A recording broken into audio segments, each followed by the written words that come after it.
Hello hello hello hello hello hello hello hello hello hello hello hello hello hello hello. अरे अरे अरे अरे अरे अरे, तुम सब आए हुए हो। तुम सब आए हुए हो।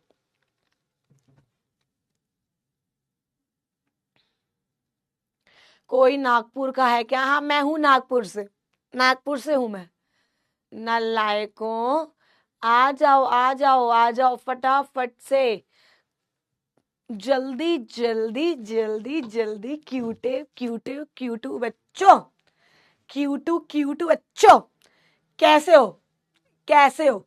बढ़िया हो? इंतजार करके कैसा लगा आज? कैसा लगा वेटिंग करके गाइस? कि भाई यार, शिवानी मैम का वेट कर रहे हैं, शिवानी मैम का वेट। कैसा लगा आज वेट करके? Good morning good morning good morning pookie बच्चों। ये गुड मॉर्निंग। अब मैं एकदम बढ़िया रजिए, मैं एकदम बढ़िया, एकदम बढ़िया। आप कहाँ थे? मिस कर रहे हो? चलो चल। ये 6 बच्चों ने अभी तो शुरू भी नहीं हुई, ना लायको तुमने थम्स डाउन क्यों कर लिए? तुम्हें रोने की आदत पड़ गई है क्या? कि तुमने रोने की आदत पड़ गई है क्या? कह रहे बहुत अच्छा लगा मैम, बहुत अच्छा लगा, बस आप आते मत, बस आप आते मत तो और अच्छा लगता। यार तुम्हारे उसका रिकॉर्डिंग कर रही थी आज, है ना? टॉट की वन शॉट, टॉट का वन शॉट आज शाम को 5 बजे। ठीक है, आ जाना चुपचाप, एकदम चुपचाप। टॉट का वन शॉट है, तो हम लोग मिलने वाले, तो हम लोग मिलने वाले। ठीक है ठीक है ठीक है। हाँ यार, गला थोड़ा सा खराब है, थोड़ा वेदर की वजह से। चलो चलो चलो, let start the class. Missed you ना लाइको। जिंदा हूं यार अभी, जिंदा हूं, कुछ शर्म करो, जिंदा हूं। 5 बजे लाइव, मैंने क्या बोला? अभी मैं रिकॉर्ड करके आ रही हूँ, तो तुम ये बोल रहे हो 5 बजे लाइव? ना लाइको, कुछ तो लॉजिक लगाओ, कुछ तो लॉजिक लगाओ। तुम्हें आना ही नहीं है, रिकॉर्डेड है, रिकॉर्डेड रिकॉर्डेड रजे। ठीक है, रिकॉर्डेड फॉर्म में one shot. You guys have to be present, you guys have to be present. देख लेना देख लेना, बहुत बढ़िया है, बहुत बढ़िया। ठीक है ठीक है ठीक है ठीक है ठीक है, चलो आओ आओ। ये भाई, ये जो थम्स डाउन कर रहे हैं ना, पता नहीं मेरे को ना ऐसे एलर्जी सी हो जाती है, एलर्जी से, कि क्या भाई, क्यों रो रहे हैं ये? क्यों रो रहे हैं? क्या हो गया है? क्या हो गया है? आओ, चलो चलो चलो। आइए आइए, let start the class, let start the class. Okay okay मेरे बच्चे, ओके मेरे बच्चे, ओके मेरे बच्चे। कैसे हैं आप सब? कैसे हैं आप सब?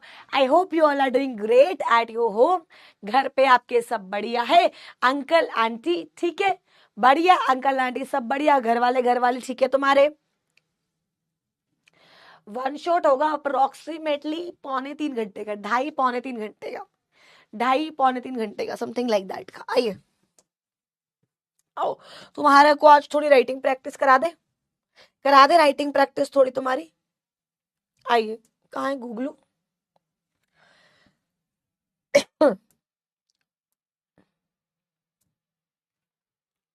जीआईजीएल चल रहा था ना? अच्छा, एडमिनिस्ट्रेटिव लॉ में जहां तक कोई कराया था, क्या वहां तक कोई दिक्कत? क्या वहां तक कोई दिक्कत दिक्कत किसी को? 200 नहीं, 250 भी नहीं, 200 भी नहीं, 250 भी नहीं। देखो, एकदम एकदम बढ़िया मस्त खुला है, आ जाओ आ जाओ।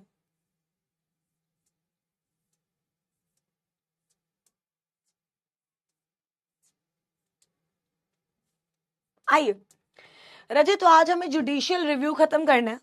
आज हमें क्या करना है? जुडिशियल रिव्यू, ठीक है?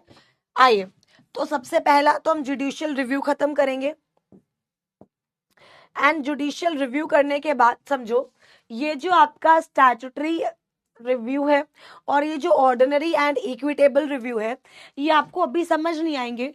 ये जब मैं आपको सीपीसी करवाऊंगी ना, civil procedure code, I am sorry, जब मैं आपको ये सिविल प्रोसीजर कोड कराऊंगी, ये आपको तब समझ आ जाएंगे, राइट?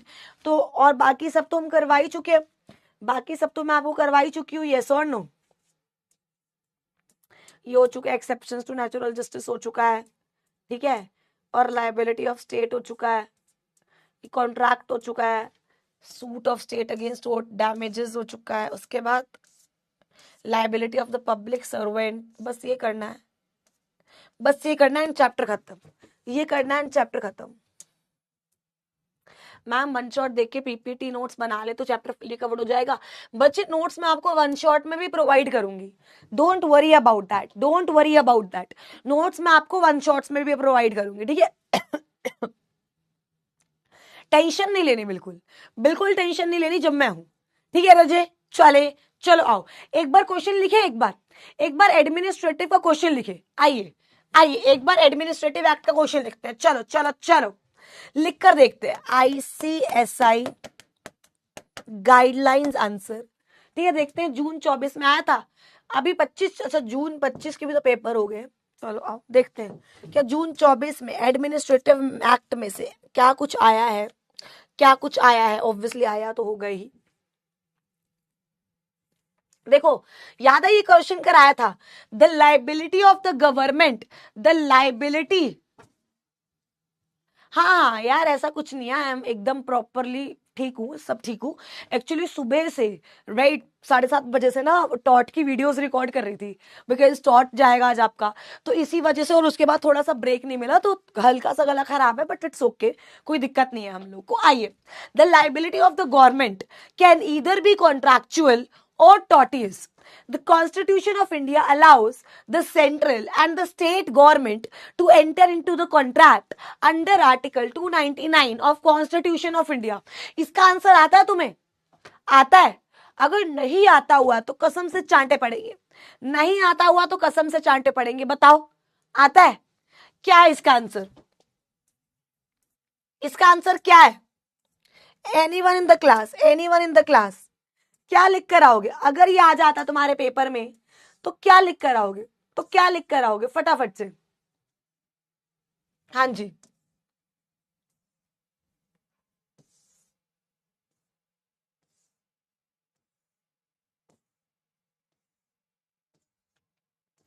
क्वेश्चन नंबर, एक मिनट, क्वेश्चन नंबर कौन सा था? क्वेश्चन नंबर 1 का बी। आइए 1 का A, 2, 3, 4 और फिर 1 का बी, फिर 1 का बी। बताओ क्या होगा, क्या होगा? अच्छा एक और क्वेश्चन देखो, एक और क्वेश्चन देखो, इसमें आया हुआ है, एक और क्वेश्चन देखो इसमें आया हुआ है। आइए देखो, उसके बाद एक और क्वेश्चन आया हुआ है, देखो explain the term judicial review. देखो जुडिशियल रिव्यू भी आया हुआ है, जुडिशियल रिव्यू भी आया हुआ है, ठीक है। उसके बाद ये क्वेश्चन कौन सा, एक बार ये क्वेश्चन देखो, क्वेश्चन नंबर 1 का ए का सेकंड और क्वेश्चन नंबर बी, ठीक है। क्वेश्चन नंबर 1 का ए का सेकंड और क्वेश्चन नंबर बी, ये क्वेश्चन नंबर बी आपका पूरा है। आओ एक बार देखो तुम्हें समझ आया या नहीं। आओ देखो, चलो एक बार इसको सॉल्व करते हैं, फिर आज हमारे पास इतना बचा नहीं है, वो मैं आपको 10 मिनट में खत्म करा दूंगी, ठीक है। टेंशन नहीं, आज हम कंप्लीट कर लेंगे अपना टॉट। आओ sorry administration. Explain the term judicial review. बताओ कर सकते हो या नहीं कर सकते? जुडिशियल रिव्यू को एक्सप्लेन कर सकते हो, राइट। उसके बाद देखो बी क्या बोल रहा है, the liability of the government can either be contractual और टॉर्टियस, ये हम बात कर चुके हैं। The constitution of India allows the central and the state government to enter into contract under article 299। याद करो हम बात कर चुके हैं कि सेंटर कॉन्ट्रैक्ट में आ सकता है under name of president and state contract में आ सकता है अंडर नेम ऑफ गवर्नर। अच्छा कॉन्ट्रैक्ट वैलिड कब माना जाएगा? जब राइटिंग में होगा, यस और नो, और जब एग्जीक्यूट करेंगे इन दोनों के ऑथराइज्ड बंदे। और क्या प्रेसिडेंट और गवर्नर क्या पर्सनली लायबल हो सकते हो? बताओ क्या पर्सनली लायबल हो सकते हो, यस और नो? यस पर्सनली लायबल हो सकते हैं। तो देखो आओ क्वेश्चन देखते हैं। Question, a contract with the government of union and state will be valid and binding only if certain conditions are followed। अगर आपको याद रहे, अगर आपको मेरे बच्चे याद हो, आपको कंडीशंस लिखवाई हुई हैं, आपको कंडीशंस लिखवाई हुई हैं, ठीक है। उसके बाद state the effects of a valid contract with government. Contract valid हो तो क्या गवर्नमेंट की कॉन्ट्रैक्चुअल लायबिलिटी बनती है? यस। अगला इसको छोड़ो, और is the state vicariously liable. अब इसको छोड़ो, ये दो सवाल है जो एडमिनिस्ट्रेटिव लॉ से हैं, दो सवाल हैं जो एडमिनिस्ट्रेटिव लॉ से हैं। क्या आप इनको कर सकते हो या नहीं कर सकते? मुझे एक बात बताओ, क्या लिखवाऊं? बताओ रजे, लिखवाऊं इसको, लिखवाऊं मैं क्वेश्चन, इसमें खोल लूं एक बार। भर दो झोली मेरी या मोहम्मद, लौट कर मैं न जाऊंगा खाली। हो गया, एक बार पढ़ ले। आओ लिखवाऊं एक बार।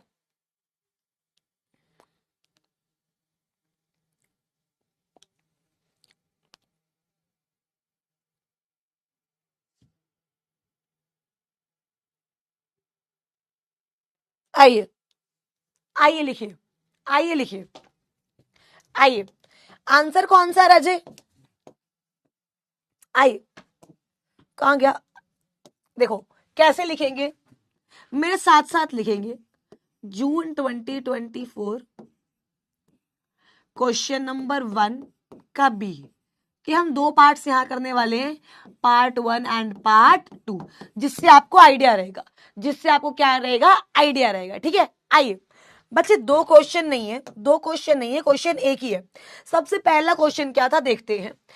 A contract with the government of union or state will be valid and binding only if certain conditions are followed. Only if certain conditions are followed. पहला सवाल ये, पहला सवाल ये, ठीक है। आओ इसका देखते हैं, इसका आंसर लिखते हैं। बच्चे नलायक को फालतू की बदतमीजी मत करो, पढ़ लो, पढ़ लो। आइए लिखिए, मैंने क्या लिखा, राइटिंग बता देना, ठीक है। A contract, a contract with the government, a contract with the government of union or state, a contract with the government of union or state will be valid, will be valid and binding, and binding only if following conditions are fulfilled. Only, ये क्या हो गया भैया, ये भैया क्या हो गया, following conditions are fulfilled, if following conditions are, ठीक है।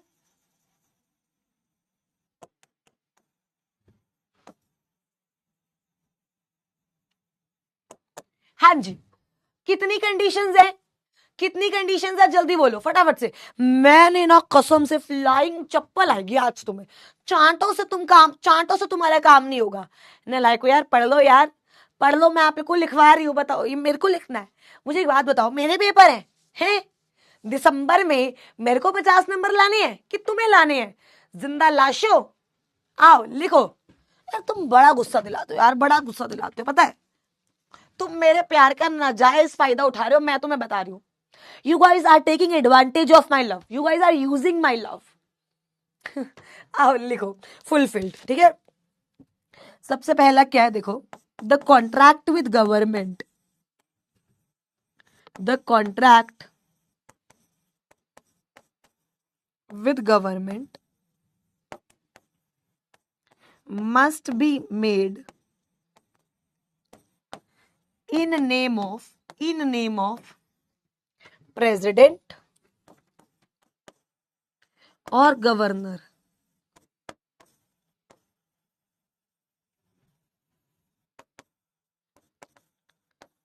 as the case may be, ठीक है। अगला, द कॉन्ट्रैक्ट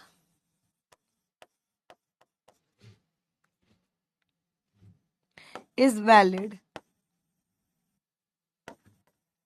only if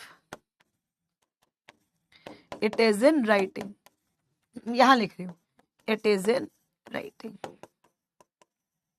ठीक है रजे। और तीसरा क्या है, अ पर्सन ड्यूली, रुको ये गलत हो गया, अ पर्सन ड्यूली, ये क्या हो गया, लिखा क्यों नहीं जा रहा, duly authorised by president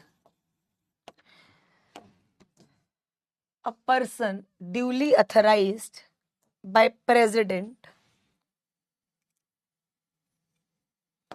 or governor execute the contract.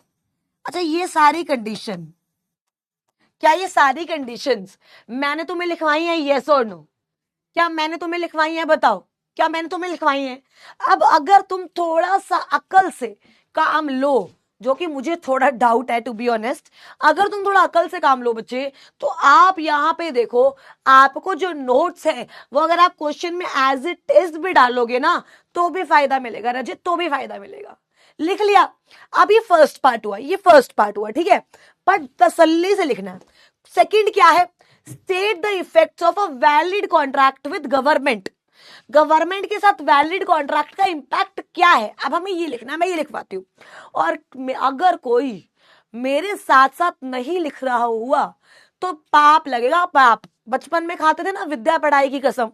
तुमने कभी देखा है विद्या पढ़ाई वाला पौधा होता है? देखा है तुमने? विद्या पढ़ाई का पौधा होता है जिसे आप बुक्स पे भी रखते थे। तो तुम्हें विद्या पढ़ाई की कसम अगर तुमने मेरे साथ ना लिखा, क्योंकि ये नालायको तुम्हारे लिए है, तुम्हें आता नहीं है लिखना। चलो अगला क्या है? आओ, मैं गई दोबारा से, मैंने नेक्स्ट स्लाइड खोली, नेक्स्ट स्लाइड खोल जा सिम सिम, इधर आ गया बदतमीज। फिर मैंने बी का सेकंड पार्ट लिखना शुरू किया, ठीक है। पेन नहीं अच्छा लग रहा यार, चेंज करती हूँ। चलो आओ, चलो आओ, मैंने सेकंड पार्ट लिखना शुरू किया। मैंने क्या लिखा? As the contract with government, a contract with government is executed as per provision of Article 299 of Constitution of India,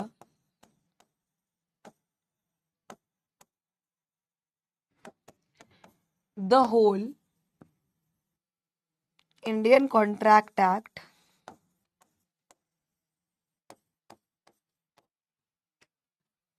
(1872) comes into operation.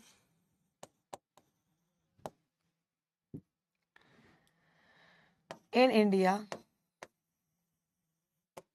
the remedy of breach of contract with government is simply a suit for damage.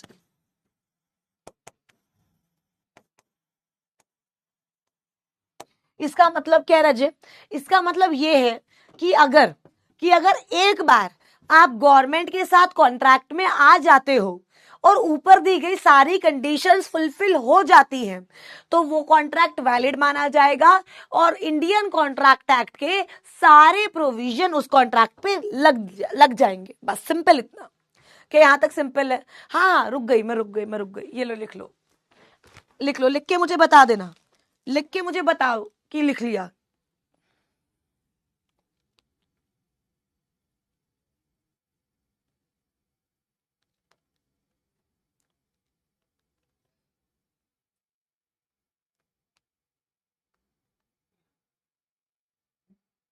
हाँ जी,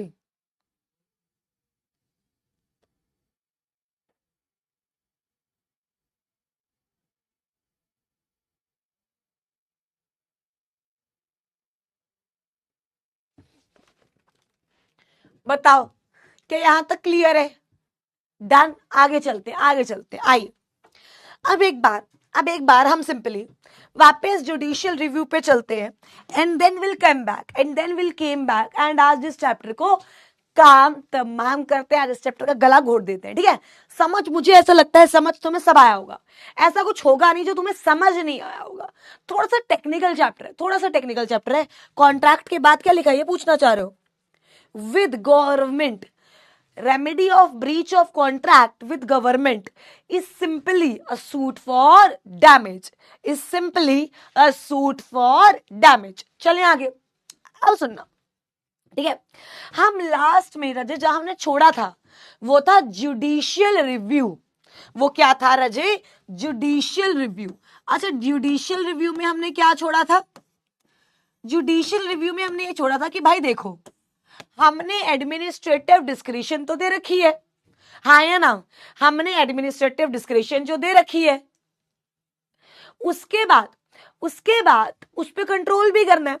तो control करने के हमने 3 तरीके बताए थे, एक तो कॉन्स्टिट्यूशनल, एक स्टैट्यूटरी और एक इक्विटेबल। क्या यहां तक सबको याद है? यहां तक सबको याद है?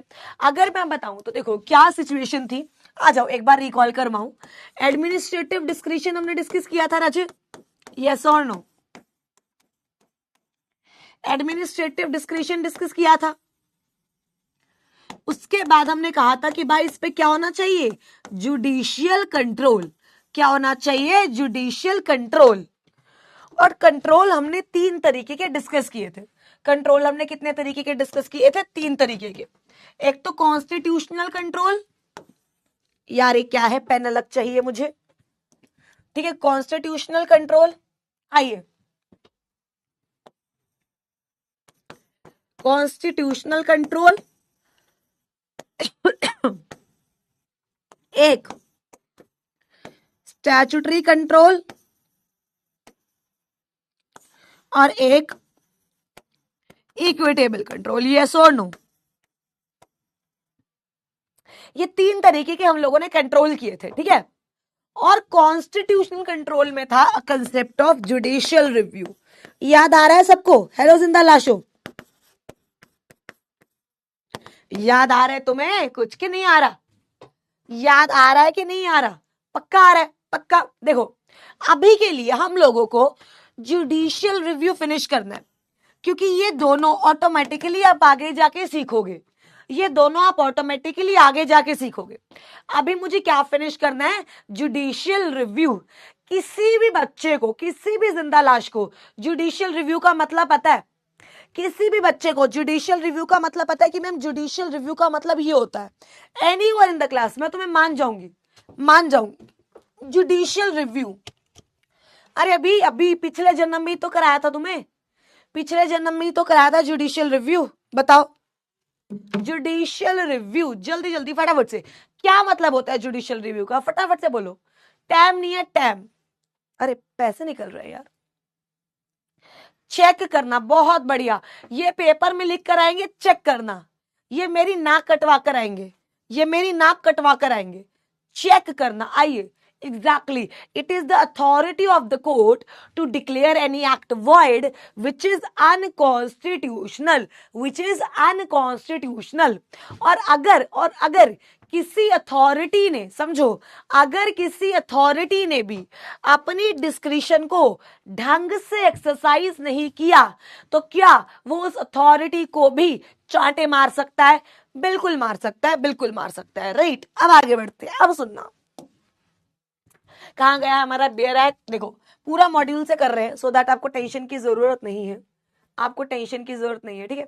आओ, ये स्टैट्यूटरी कॉर्पोरेशन, मैं आपको एक बार बता देती हूँ, ये स्टैट्यूटरी कॉर्पोरेशन है, बस आप एक बार पढ़ लेना। ये आपको वहां पे भी करवाया होगा SBIL में भी, तो ये मैं नहीं करवाऊंगी। स्टैट्यूटरी कॉर्पोरेशन है, you guys can read it, right. आइए एक क्वेश्चन ऐसा करेंगे, सैटरडे को इसका एक क्वेश्चन आंसर सेशन रख लेंगे, सैटरडे को इसका एक क्वेश्चन आंसर सेशन रख लेंगे, या सैटरडे को चैप्टर स्टार्ट करना है वो देखेंगे, अभी वो देखेंगे, ठीक है। आओ सुनना मेरी बात, सुनना। काफी सारे केस लॉज हैं, will do with that case laws, ठीक है।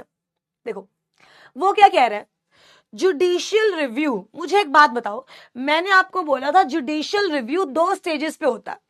एनीवन इन द क्लास जो मुझे बता सकता है कि जुडिशियल रिव्यू कौन सी स्टेजेस पे होता है? मैंने आपको बताया था कि जुडिशियल रिव्यू 2 स्टेजेस पे होता है। बता सकते हो वो 2 स्टेजेस कौन से हैं? वो 2 स्टेजेस कौन से हैं? जुडिशियल रिव्यू 2 स्टेजेस पे होता है। जुडिशियल रिव्यू 2 स्टेजेस पे होता है। कौन से पे? सबसे पहला तो at time of delegation of discretion, जब आप डिस्क्रिशन को डेलीगेट करते हो तब, और दूसरा जब आप उस डिस्क्रिशन को एक्सरसाइज करते हो तब। वो क्या कह रहा है? Judicial review eight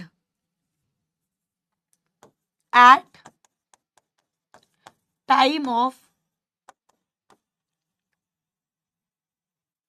delegation of discretion, at time of exercise of delegation. ठीक है, at time of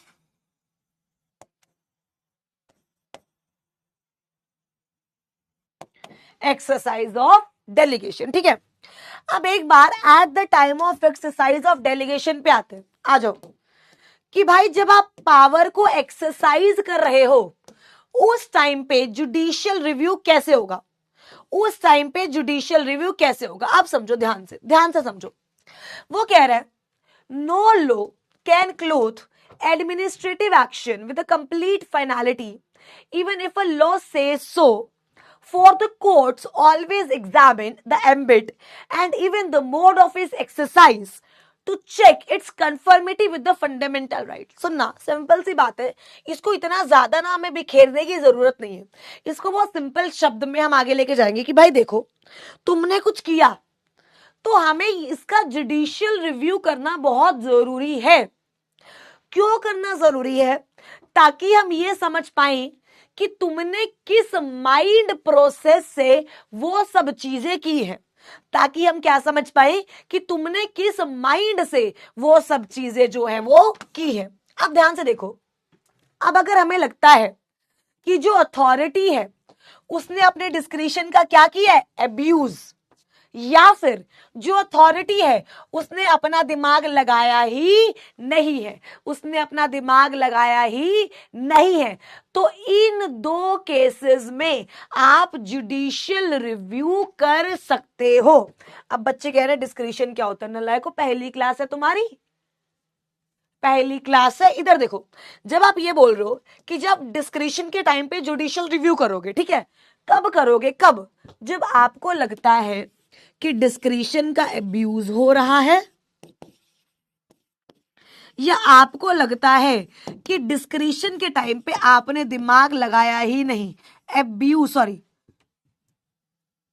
absence of mind, आपने दिमाग लगाया ही नहीं। आप एक एग्जांपल लेते हैं, अभी एग्जांपल, ठीक है, मान लो मैं पुलिस ऑफिसर हूं, या एब्सेंस या नॉन एप्लीकेशन, ठीक है। अब क्या हुआ, मुझे ऊपर से ऑर्डर आया कि आप थिएटर के लाइसेंस बांटने शुरू करो।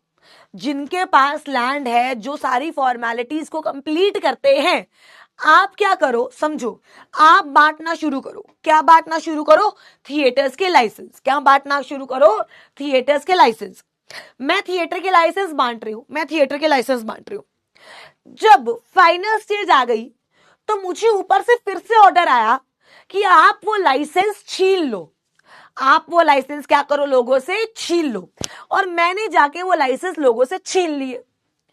अब कोर्ट मुझे ये बोलती है, शिवानी तो पागल है, are you of unstable mind. मैंने कहा क्या हुआ? कहती उन्होंने बोला दे दो, तुमने दे दिया। उन्होंने बोला छीन लो, तुमने छीन लिया। तुम्हारा दिमाग कहाँ है?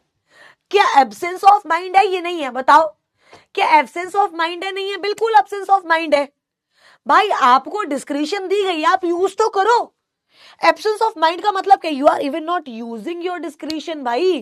तो क्या यहां भी आपको जुडिशियल रिव्यू करना पड़ेगा? यस और नो। देखो चार्ट बना लो। जुडिशियल रिव्यू 2 स्टेजेस पे होता है, एक तो जब पावर दी जाती है तब, एक जब पावर एक्सरसाइज होती है तब। एक बार दोबारा, एक जब पावर दी जाती है तब, एक जब पावर एक्सरसाइज होती है तब।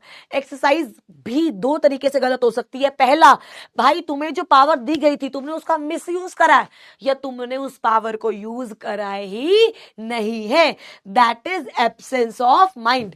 दूसरा क्या है, abuse of discretion. Abuse of discretion का क्या मतलब है कि तुमने अपनी पावर का गलत यूज किया है, तुमने अपनी पावर का गलत यूज किया है, मतलब तुम्हारी इंटेंशन क्या थी, मैलाफाइड, गलत इंटेंशन थी जब तुम पावर को यूज कर रहे थे। इररेलेवेंट कंसीडरेशन, इसका मतलब क्या है कि भाई देखो, जो चीज तुम्हें कंसीडर करनी चाहिए थी वो तुमने कंसीडर नहीं की, जो नहीं करनी चाहिए थी कर ली। उसके बाद लीविंग आउट रेलिवेंट कंसीडरेशन, भाई जो इंपॉर्टेंट चीजें थी वो ध्यान में रखी ही नहीं। आर्बिट्री ऑर्डर, आर्बिट्री ऑर्डर मतलब without reasoning, without reasoning you are giving orders. Improper purpose, आपका वो काम करने का कोई पर्पस ही नहीं है। कल रेबल एक्सरसाइज अभी कराऊंगी। Non compliance with the procedure requirements, और उसके बाद एक्सीडिंग जुरिस्डिक्शन। अब ये एक एक करके पढ़ते हैं, एक एक करके, एक एक करके, ठीक है। आओ एक बार आप लोग irrelevant consideration and leaving out relevant consideration पढ़ना। एक बार खुद पढ़ो, एक बार खुद पढ़ो। Irrelevant consideration and leaving out relevant consideration, एक बार फिर पढ़ो, एक बार पढ़ना।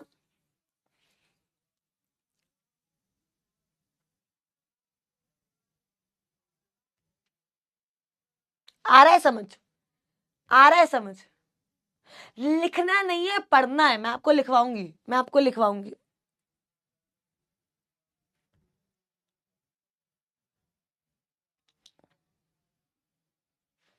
बताओ इसका क्या मतलब है, इसका क्या मतलब है? कोर्ट ने आपको एक काम के लिए पावर दी, you are using it for other काम। अरे कलरेबल एक्सरसाइज बताऊंगी, रुक जाओ। You are using it for other काम, ठीक है। कोई चीजें जो बिल्कुल फैक्टर, कुछ ऐसे सर्कमस्टांसेस जो टोटली इररेलेवेंट है, या तो आप उनको कंसीडर कर रहे हो, या जो रेलिवेंट है आप उनको कंसीडर नहीं कर रहे हो। देखो मैं आपको भी एक चार्ट में बना के दिखाती हूं, इसमें हमें बहुत डेप्थ में जाने की जरूरत नहीं है। इसमें मैं आपको जितना इस चार्ट में लिखवा रही हूं बस आपको उतना ही पता करना है। जितनी चीजें डेप्थ में होनी चाहिए थी उतनी हमने कर ली है। क्या यहां तक क्लियर है? आओ देखो, तो जब मैं एब्यूज ऑफ डिस्क्रिशन लिखती हूं, देखो मैं इसको थोड़ा छोटा कर देती हूं ताकि एक ही में सब आ जाए। इतना कर देती हूँ, ठीक है,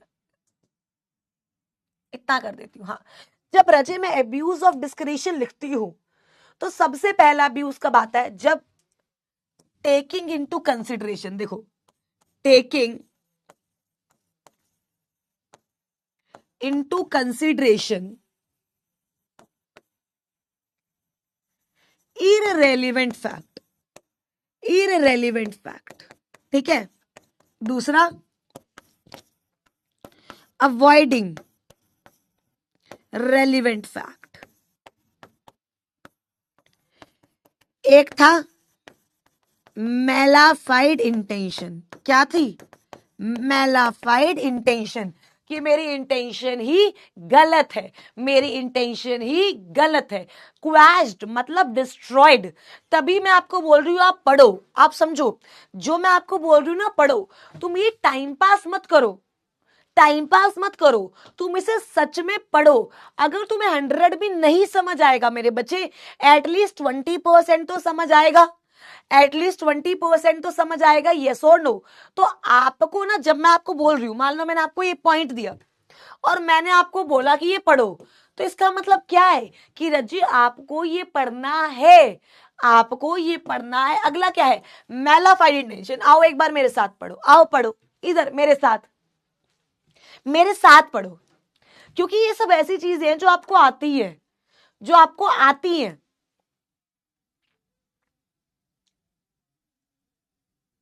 देखो पढ़ो,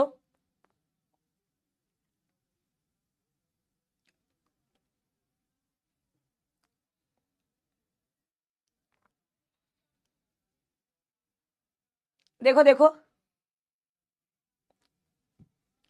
पढ़ो, ये समझ आए या नहीं? मालाफाइड। एक बार पढ़ना, एक एक लाइन पढ़ना, एक एक लाइन।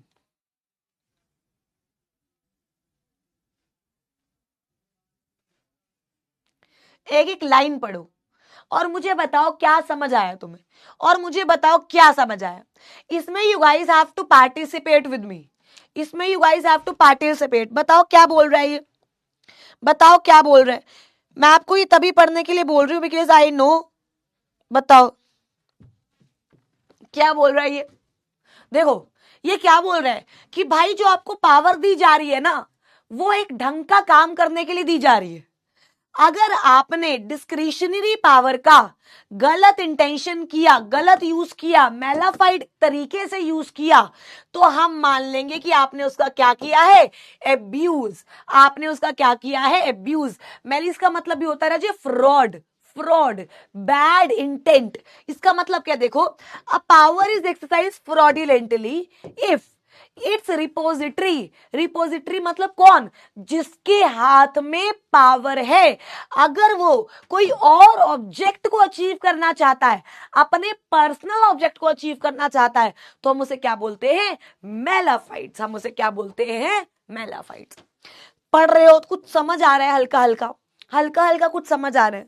देखो मैं आपको इसलिए यहां पे पढ़ने दे रही हूं बिकॉज यहां से मुझे पता है मैं आपको निकाल के आराम से ले जाऊंगी, आपको निकाल के आराम से ले जाऊंगी। इसमें इसमें टेंशन की जरूरत नहीं है, इसमें इंटरप्रिटेशन की जरूरत नहीं है। तो आप प्लीज एक बार मेरे साथ पढ़ो। बहुत बढ़िया, बहुत बढ़िया।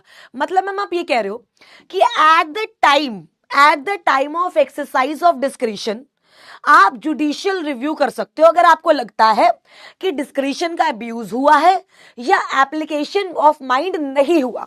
बिल्कुल, डिस्क्रिशन के अब्यूज हम कब मानेंगे, जब मैलाफाइड इंटेंशन है, रेलिवेंट फैक्ट्स कंसिडरेशन में नहीं लिए गए, इररिलेवेंट ले लिए गए हैं। बहुत बढ़िया, बहुत बढ़िया, किसी को कोई दिक्कत। अब एक बार आर्बिट्री ऑर्डर्स और इम्प्रॉपर यूज भी पढ़ो, पढ़ो। आर्बिट्री ऑर्डर्स और इम्प्रॉपर यूज, आओ एक बार पढ़ो बच्चे। मैम लॉ की वोकैबुलरी कैसे, आपको अभी नहीं करनी, अब आप ही बस मेरे साथ पढ़ो। अब आप बस मेरे साथ पढ़ो, सिंपल सिंपल सिंपल, बस आप मेरे साथ एक बार इसको पढ़ो। देखो आर्बिट्री ऑर्डर्स का मतलब क्या होता है, वो कह रहा जो आप ऑर्डर दे रहे हो it should be based on the facts. Arbitrary मतलब हवा में नहीं होना चाहिए।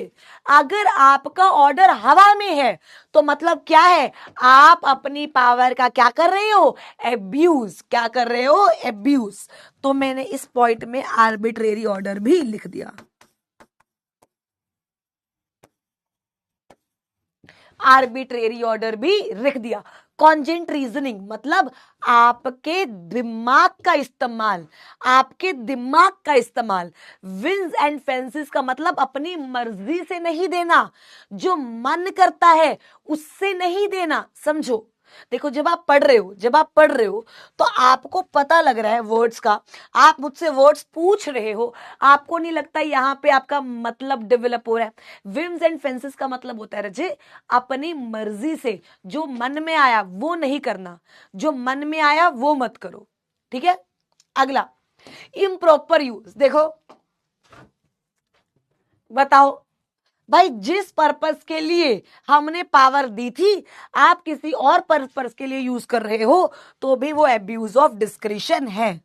तो इम्प्रॉपर यूज, ठीक है, मैंने क्या लिख दिया, इम्प्रॉपर यूज।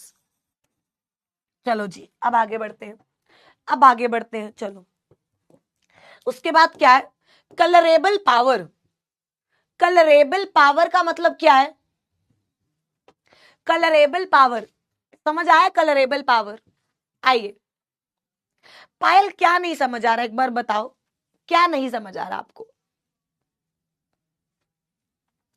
मतलब कहां डिफिकल्टी आ रही है, एक बार बताओ रजे मुझे, कहां डिफिकल्टी आ रही है रजे आप लोगों को, आप बताओ ना, मैं आपको बताऊंगी। एक बार एनीवन इन द क्लास जो मुझे कलरेबल एक्सरसाइज ऑफ पावर बता सकता है।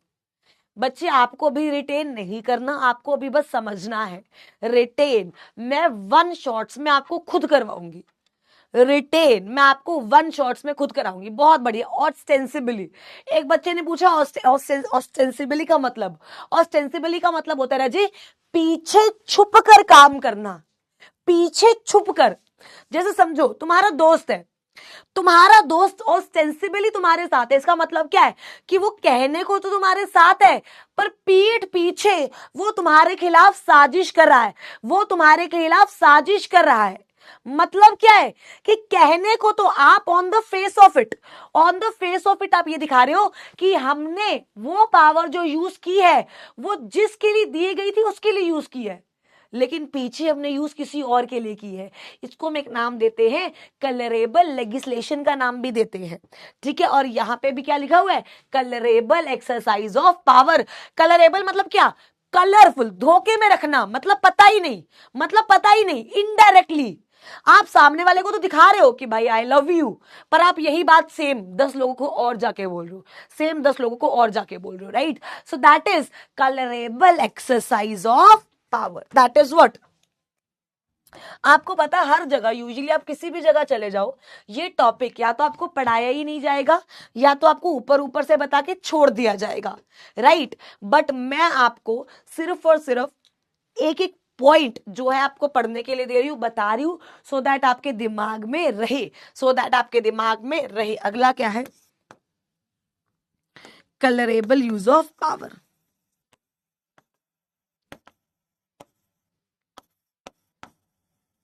Colourable use of power. अच्छा उसके बाद अगला क्या है, अगला क्या है, आइए नॉन, अच्छा अगला पढ़ना, अगले दो पढ़ना, अगले दो, अगले दो पढ़ना। टेंशन नहीं लेनी, कुछ नहीं समझ आया मैं यहां हूं।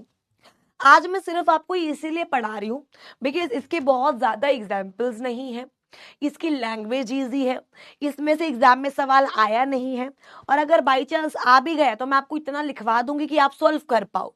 तो मुझे ऐसा लगता है कि मैं अब आपको ये पढ़ने के लिए दे सकती हूँ सो दैट आपका भी थोड़ा लेवल ग्रो करे। हाँ जी, ये जो दो है एक बार इनको पढ़ो, non complies with procedural requirements and principle of natural justice and exceeding jurisdiction. अब भाई देखो, हमने प्रिंसिपल्स ऑफ नेचुरल जस्टिस पढ़े, यस। अगर आप याद करो, याद करो, हमने बॉम्बे वाला एक एक्ट पढ़ा था, उसमें प्रिंसिपल ऑफ नेचुरल जस्टिस नहीं था, जिसमें पुलिस कमिश्नर बोल सकता था किसी भी इंसान को देश खाली, मतलब शहर छोड़ के जाने के लिए, तो हमने उसे वॉइड बोला था, हमने उसे वॉइड बोला था, यस और नो। तो क्या है, अगर आपने principal of natural justice follow नहीं की ऑर्डर देते टाइम, तो मतलब आपने पावर का क्या किया है, मिस यूज, एब्यूज। तो क्या लिख दूंगी मैं, हाँ, do not follow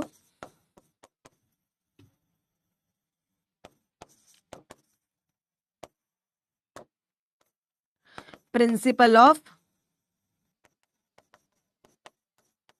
natural justice, principle of what, natural justice. अच्छा अगला क्या था, अगला एक्सीडिंग जुरिस्डिक्शन। इसका मतलब मुझे कोई बता सकता है, एक्सीडिंग जुरिस्डिक्शन का मतलब क्या? हाँ जी, एक्सीडिंग जुरिस्डिक्शन का मतलब क्या, क्या कोई बता सकता है? कि भाई देखो, हर एडमिनिस्ट्रेटिव अथॉरिटी की एक पावर होती है, यस और नो। हर एडमिनिस्ट्रेटिव अथॉरिटी की एक पावर होती है, एक देश के, एक स्टेट के ऊपर, एक पर्टिकुलर टेरिटरी के ऊपर पावर होती है। अगर आपने उस टेरिटरी से बाहर जाकर के अपनी पावर एक्सरसाइज करी है, मतलब you are abusing your discretion, you are abusing your discretion। तो अगर आप देखो यहां पे क्या है, सॉरी, एक्सीडिंग जुरिस्डिक्शन। देखो मतलब समझो, अगर आपने इन सब में से कुछ भी किया है तो you are doing what, abuse of discretion, abuse of discretion. और आपका हम जुडिशियल रिव्यू कर सकते हैं, और आपका हम जुडिशियल रिव्यू कर सकते हैं। सिंपल सी बात, एक बार याद करो, एब्यूज ऑफ डिस्क्रिशन में क्या क्या आएगा, जल्दी जल्दी, एब्यूज ऑफ डिस्क्रिशन में क्या क्या आएगा, फटाफट से बताओ। एब्यूज ऑफ डिस्क्रिशन में कि भाई आपने रेलिवेंट फैक्ट कंसिडरेशन में ले लिए, रेलिवेंट नहीं लिए, आपकी मैलिफाइड इंटेंशन थी, आपने क्या किया है, कलरेबल, इनडायरेक्टली कोई काम किया है, उसके बाद आपने क्या किया लास्ट में, जुरिस्डिक्शन एक्सीड की है, नेचुरल जस्टिस को फॉलो नहीं किया, कोई भी एवे ही ऑर्डर दे दिया, ठीक है, इम्प्रॉपर यूज किया है अपनी पावर का। अब आओ, कुछ बच्चे कंफ्यूज रहते हैं कि मैम एडमिनिस्ट्रेटिव एग्जैक्टली है क्या, क्योंकि हमें ये समझ ही नहीं आया। एडमिनिस्ट्रेटिव के सारे टॉपिक समझ आ गए। देखो एडमिनिस्ट्रेटिव में क्या है, इंटर रिलेटेडनेस नहीं है, ठीक है, अलग टॉपिक एक इंडिविजुअल टॉपिक है। अलग टॉपिक क्या है, एक इंडिविजुअल। जैसे मैं लेआउट दूं, अब अगर आपको मैं दूं, देखो लेआउट ऑफ एडमिनिस्ट्रेटिव लॉ, ठीक है,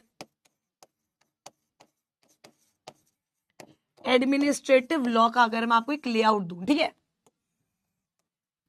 तो समझना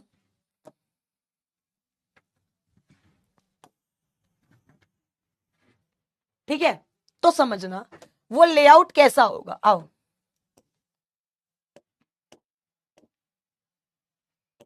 ये क्या है, ये भी तो सेम है फिर। अच्छा समझ गई। आओ देखो वो लेआउट कैसा होगा मैं आपको बताती हूँ। आ जाओ आ जाओ आ जाओ। देखो सबसे पहले तो हमने आर्बिट्रेशन एडमिनिस्ट्रेशन का मीनिंग पढ़ा एंड उसकी नीड पढ़ी, ठीक है। उसके बाद याद हो आपको तो हमने सोर्सेस पढ़े, ठीक है, क्या पढ़े, सोर्सेस। उसके बाद अगर आपको याद हो तो हमने एडमिनिस्ट्रेटिव डिस्क्रिशन पढ़ी, क्या पढ़ी, एडमिनिस्ट्रेटिव डिस्क्रिशन। और फिर डिस्क्रिशन में ही समझो, डिस्क्रिशन में ही कंट्रोल आया, कंट्रोल में ही 3 पॉइंट्स आए, कॉन्स्टिट्यूशनल, स्टैट्यूटरी, इक्विटेबल। और कॉन्स्टिट्यूशनल में ही जुडिशियल रिव्यू आया। और हमने बोला जी जुडिशियल रिव्यू 2 स्टेजेस पे होता है, एट टाइम ऑफ डेलीगेशन और at time of exercise, at time of exercise. फिर हमने पढ़ा जी एक्सरसाइज के टाइम पे कब होता है, लॉ मेकर कहता है जब एब्यूज होता है डिस्क्रिशन का या application non application of mind होता है, ठीक है। उसके बाद हम लोगों ने पढ़ा कि भाई नेचुरल जस्टिस क्या होती है और उसकी एक्सेप्शंस पढ़ी।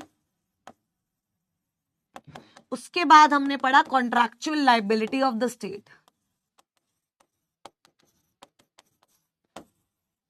देखो हमने ये पढ़ा है।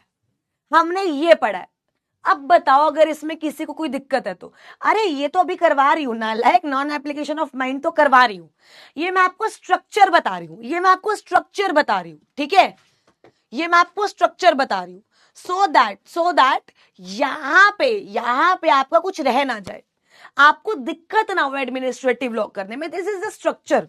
अभी तो आपको ये भी बताना है eight the time of delegation, अभी तो नॉन एप्लीकेशन ऑफ माइंड भी बताऊंगी, बताना है अभी आपको ये। पर एक बार मेरे को बताओ इसमें किसी को कोई दिक्कत, ये टॉपिक्स है आप ये नोट कर लो। आप जब एडमिनिस्ट्रेशन लॉ पढ़ने बैठो तो आपको बस यही पढ़ना है, आपको कुछ नहीं मिल रहा, आपको कुछ और नहीं पढ़ना, डन है ना, पक्का पक्का है ना। आइए लाइबिलिटी ऑफ, चलो आओ अब आगे बढ़ते हैं। अब आते हैं अपने वापस नॉन एप्लीकेशन ऑफ माइंड, कि नॉन एप्लीकेशन ऑफ माइंड कब मानेंगे। आ जाओ, नॉन एप्लीकेशन ऑफ माइंड मतलब तुम्हें समझो, नॉन एप्लीकेशन ऑफ माइंड का क्या मतलब होता है, तुमने अपना दिमाग लगाया ही नहीं, समझो। तुम बच्चे काजल मैंने लास्ट क्लास में बहुत बढ़िया तरीके से एक्सप्लेन किया था, बहुत बढ़िया तरीके से। अभी इनफैक्ट जो क्वेश्चन कराया वो भी उसका कराया है, ठीक है। आओ एक बार पढ़ना एक्टिंग अंडर डिक्टेशन, एक बार पढ़ना एक्टिव अंडर डिस्क्रिशन। बताओ एक्टिव अंडर डिक्टेशन, एक बार ये पढ़ो, फटाफट से ये पढ़ो और मेरे को बताओ समझ आया या नहीं। Acting under dictation, non application of mind, एक बार पढ़ना, समझ आया या नहीं आया, जल्दी बताओ समझ आया या नहीं आया।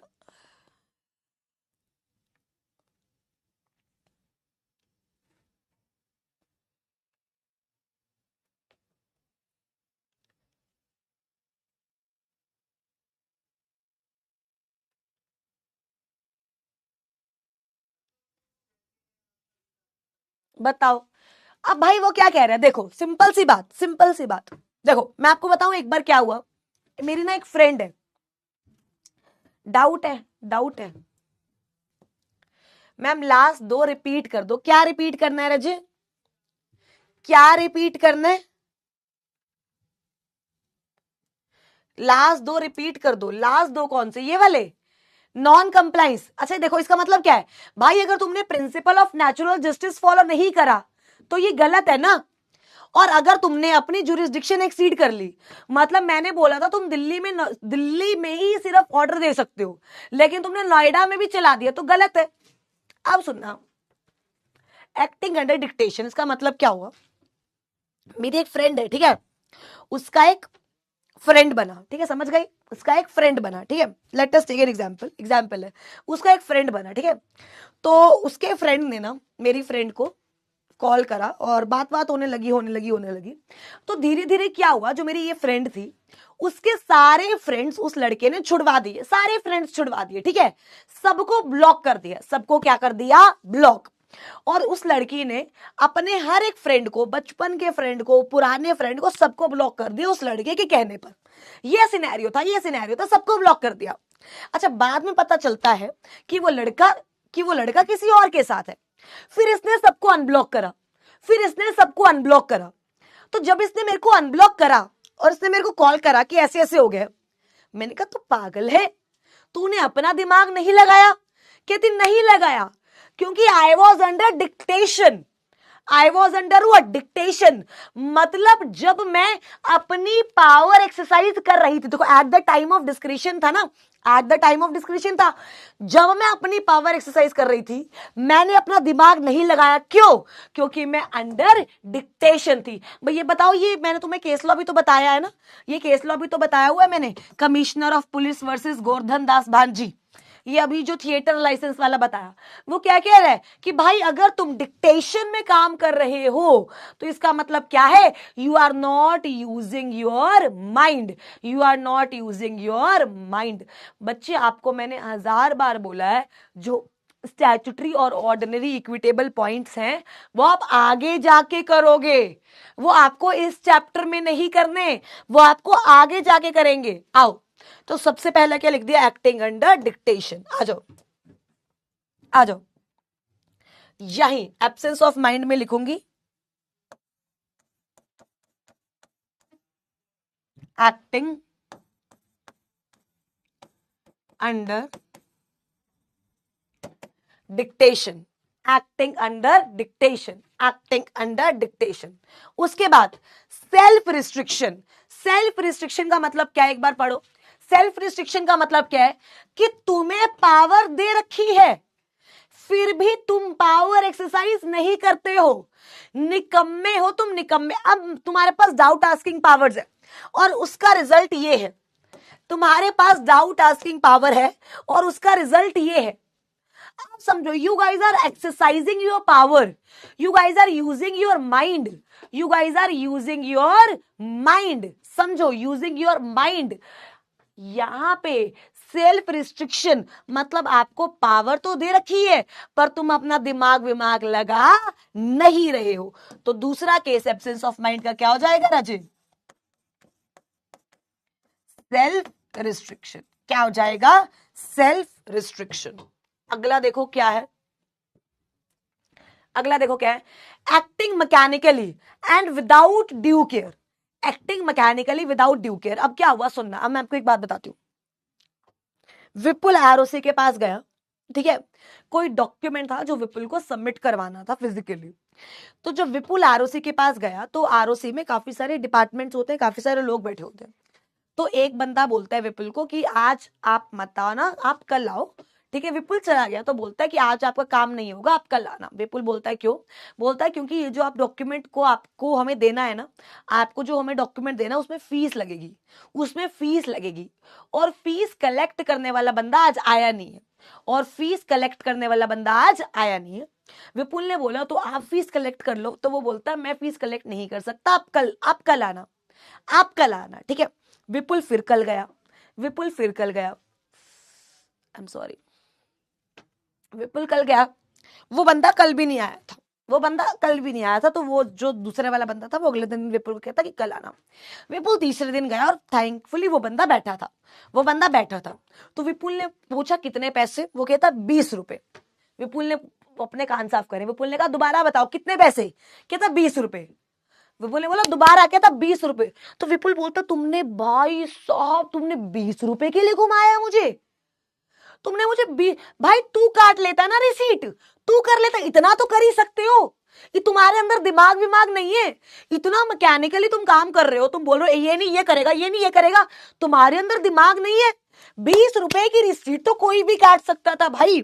विपुल एकदम अच्छी अच्छी भाई पर्टिकुलर बहुत बढ़िया सुना के आया, अच्छे अच्छे वक्त शब्द यूज करके आया, अच्छे अच्छे शब्द यूज करके आया। अब सुनना मेरी बात, अब सुनना मेरी बात। यहां पे क्या हुआ, यहां पे क्या हुआ कि इतनी ज्यादा परेशानी विपुल को हुई। Why? Because people are acting mechanically, मतलब हायरार्की होती है, हायरार्की ठीक है, हायरार्की होना ठीक है, but you are maintaining that hierarchy without due care. आप सामने वाले का ध्यान ही नहीं रख रहे हो। तो मुझे बताओ इस केस में ये क्या होगा?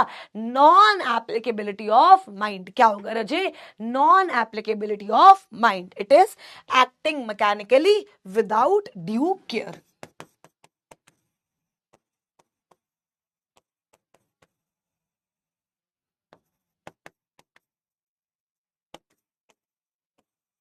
सिंपल।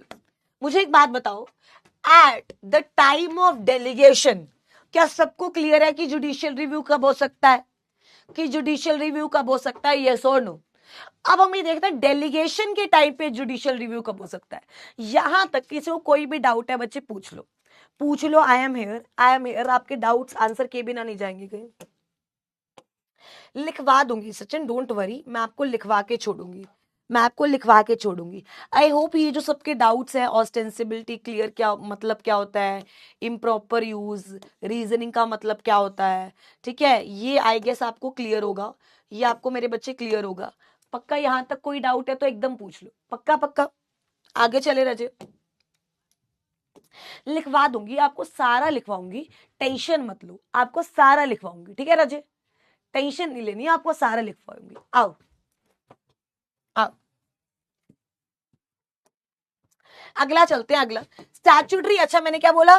स्टैट्यूटरी। ये जब हम सीपीसी में जाएंगे तो आपको खुद समझ आ जाएगा, ये जब हम उसमें जाएंगे तो आपको खुद समझ आ जाएगा, ठीक है। आइए, अब जब हम बात करते हैं at time of delegation of discretion, vague का मतलब होता है रजे something which is not clear, confusion है वो, that is vague, that is vague, right. देखो आप मुझसे इतना सब पूछ रहे हो, आपको पता नहीं, मुझे बहुत अच्छा लग रहा है, क्यों? क्योंकि आप सीख रहे हो। जो वर्ड आपने मुझसे पूछा है ना, माइट भी पॉसिबल आप कभी भूलोगे नहीं, और अगर आप भूलोगे नहीं तो आप उसको पेपर में यूज करके आओगे। तो मैं आपको अब से यही प्रैक्टिस चलेगी।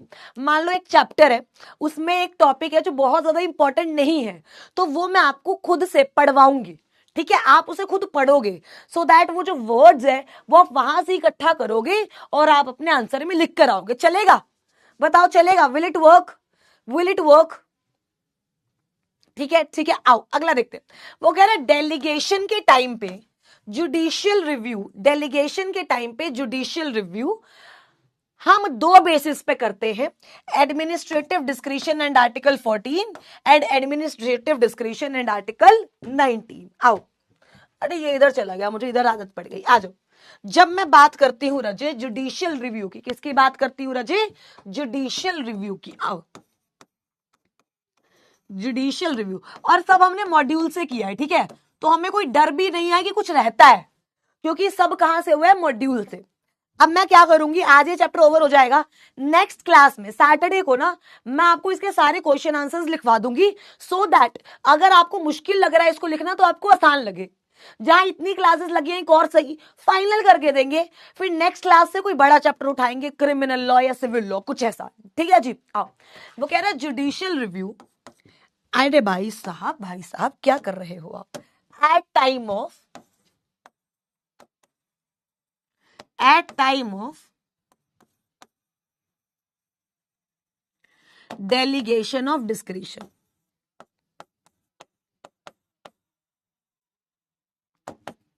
Eight time of delegation of discretion, at time of delegation of discretion. ठीक है जी। वो कह रहा है इसमें आपको दो चीजें पढ़नी है, दो चीजें, administrative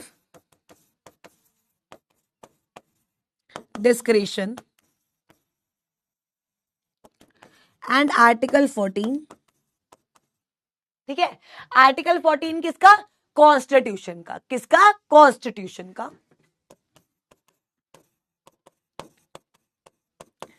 administrative discretion and article 19। ठीक है, ये दो चीजें। आओ, अब आओ मेरे साथ। अरे भाई मैं फिर इस पे आ गई। अब आओ मेरे साथ, इधर देखो। एंड आर्टिकल 14 कहां है? एक बार एडमिनिस्ट्रेटिव डिस्क्रिशन एंड आर्टिकल 14 पढ़ो। अगर समझ नहीं आया तो मुझे बताना, अगर समझ नहीं आया तो मुझे बताना फटाफट से। Article 14 and administrative discretion, article 14 and administrative discretion, जल्दी जल्दी फटाफट से। Article 14 and administrative discretion, article 14 जल्दी पढ़ो, जल्दी फटाफट से। बाद में करना किसी चीज का मैसेज नहीं आया तुम्हें, पढ़ लो पहले, जल्दी पढ़ो, जल्दी पढ़ो फटाफट से आर्टिकल। और मेरे को इसका मतलब ना एक चार्ट में, एक लाइन में लिख के समझाओ। ये तुम्हारा चैलेंज है, ये तुम्हारा चैलेंज है। फालतू ये स्नेहा, वेस्टेड, वेस्टेड का मतलब होता है सौंपना, वेस्टेड का मतलब होता है राजे सौंपना। एक लाइन में लिखकर बताओ इसका मतलब क्या है। क्या समझ आया तुम्हें? समझ क्या आया?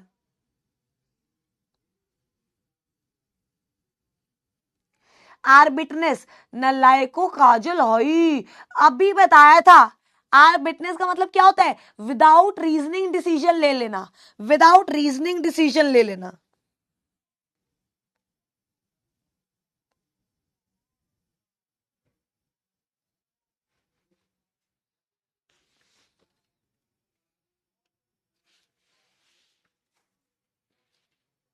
आइए सुनो, एडमिनिस्ट्रेटिव डिस्क्रिशन एंड आर्टिकल 14।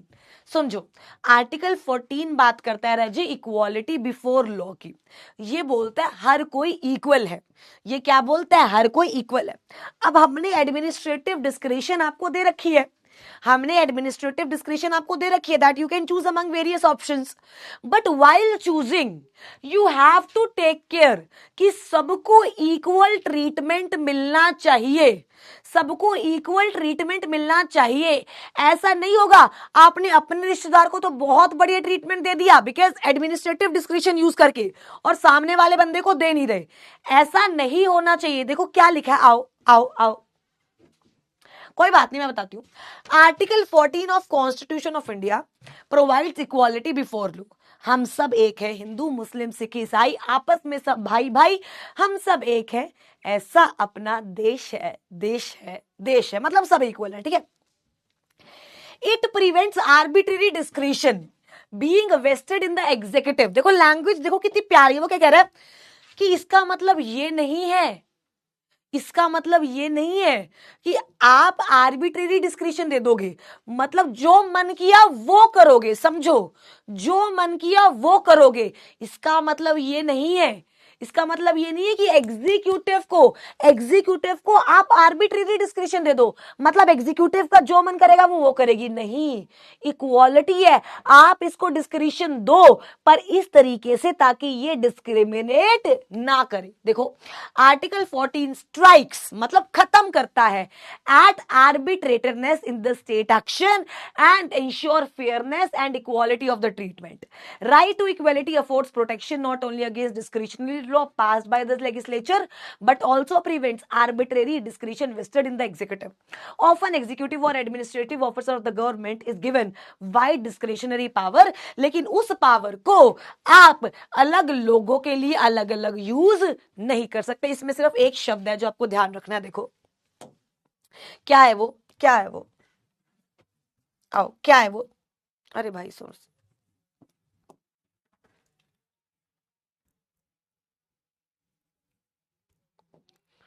आओ, क्या है वो देखो, it prevents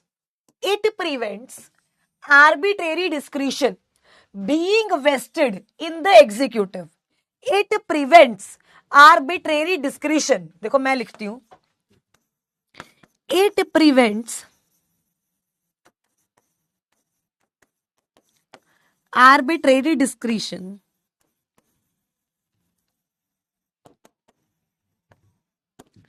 being vested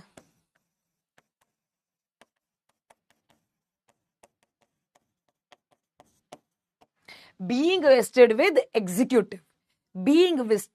executive. आओ, सिर्फ ये लाइन ध्यान रखनी है यार, इजी है। देखो मैं आपको बताती हूँ, वर्ड्स ज्यादा मुश्किल नहीं है।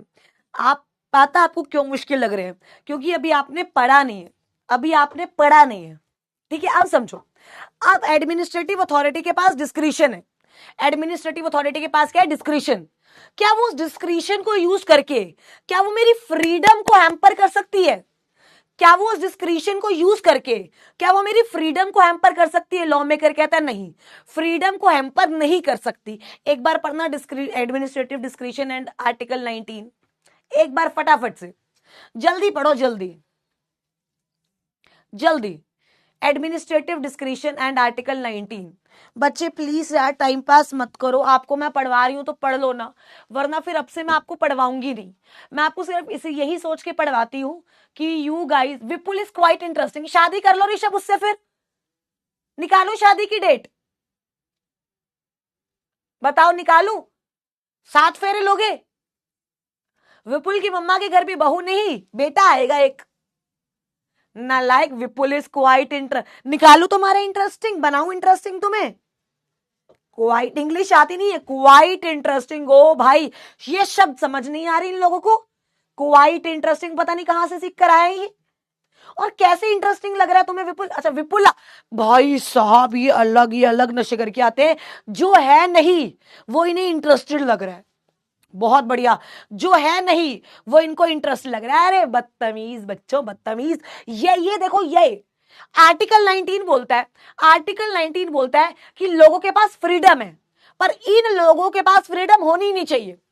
ये ऐसे लोग हैं, अब देखो मैंने तुम्हें चुप करवाया, क्या रीजनेबल रिस्ट्रिक्शन लगाई? मेरे पास डिस्क्रिशन थी। लेकिन मान लो अगर भाई मैं तुम्हें बोलने ही ना दूं, बोलने ना दूं, तो क्या ये गलत हो जाएगा? वो बोलता है जो डिस्क्रिशन है ना एडमिनिस्ट्रेटिव, उसको हमें आर्टिकल 19 से भी क्या रखना पड़ेगा? ध्यान। देखो क्या लिखा हुआ है, in large number of cases the question as to how much discretion can be conferred on the executive to control and regulate trade and business has been raised. The general principle laid down is that the power conferred on the executive should not be arbitrary.